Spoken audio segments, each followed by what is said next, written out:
Good morning, O'Neill. I hope everyone's having an awesome day today. It's Thursday, March 26th, and we are at my house. We're outside of my house today, and I have chickens. And we are going to read about chicks and salsa because it's math is cooking. And when you do any kind of cooking with your family, you're actually doing some math. So we're going to learn about how these chicks and some other barnyard animals do their cooking. While we check out my chicks too. So Chicks and Salsa by Erin Reynolds. There were grumblings in the hen house of Nuthatcher Farm. The chickens were tired of the chicken feed. The rooster took it upon himself to solve this problem. Miss Nuthatcher, the farmer's wife, had started watching cooking shows in the afternoons. The rooster was perched on the fence post outside the farmhouse window when he discovered the solution to his problem. Salsa.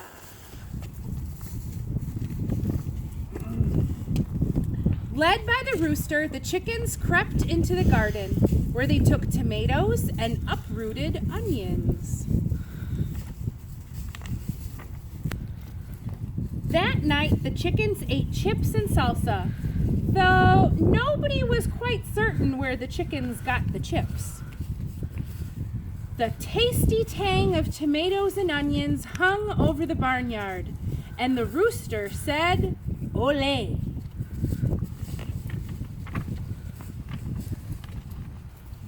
Very soon, there were mumblings at the duck pond of Nuthatcher Farm.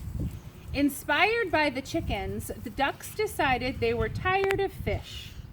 With the rooster's encouragement, the ducks dipped into the garden where they selected cilantro and gathered garlic. Sounds good. I wonder what they're going to make. That night, the ducks ate guacamole.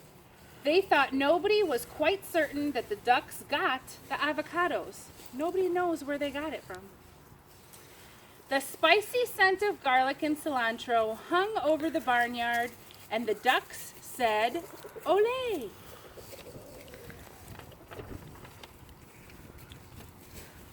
The next morning, there were rumblings in the pig pen of Nuthatcher Farm. Overwhelmed by the enticing aromas, the pigs decided they were tired of their slop.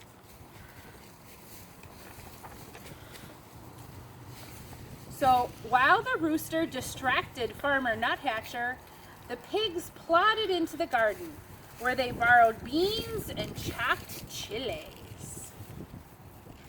Sounds. Woo! The rooster agrees.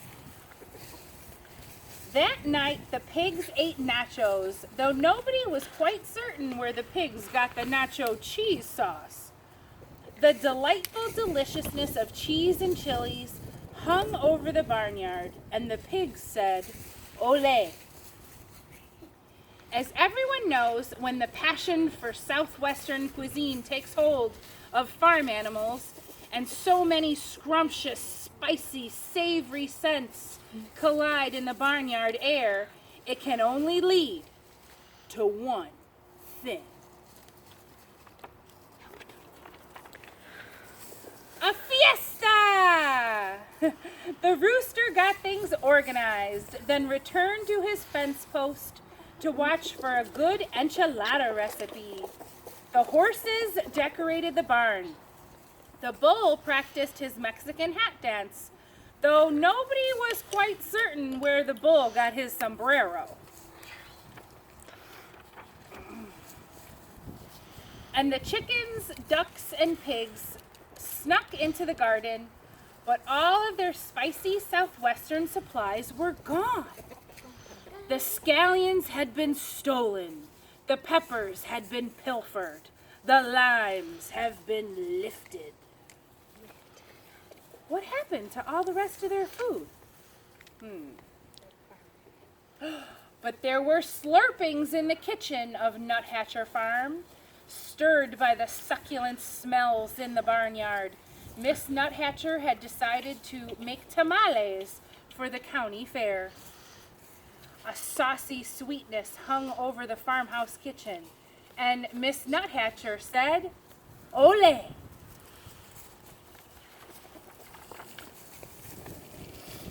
Disappointed, the animals canceled the fiesta. That evening, the chickens ate their chicken feed, the ducks ate their fish, and the pigs ate their slop.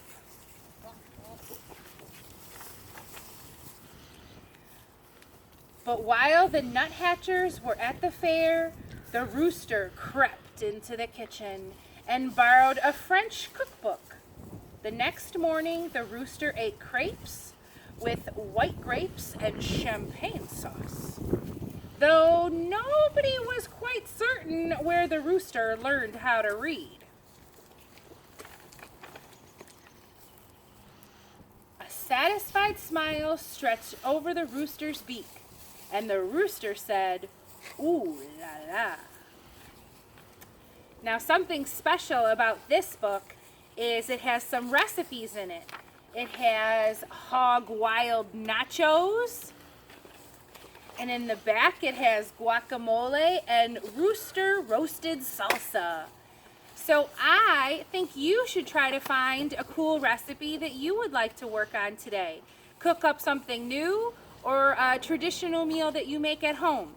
And just remember to have a thankful Thursday. Now, let's just take a minute to enjoy our own rooster.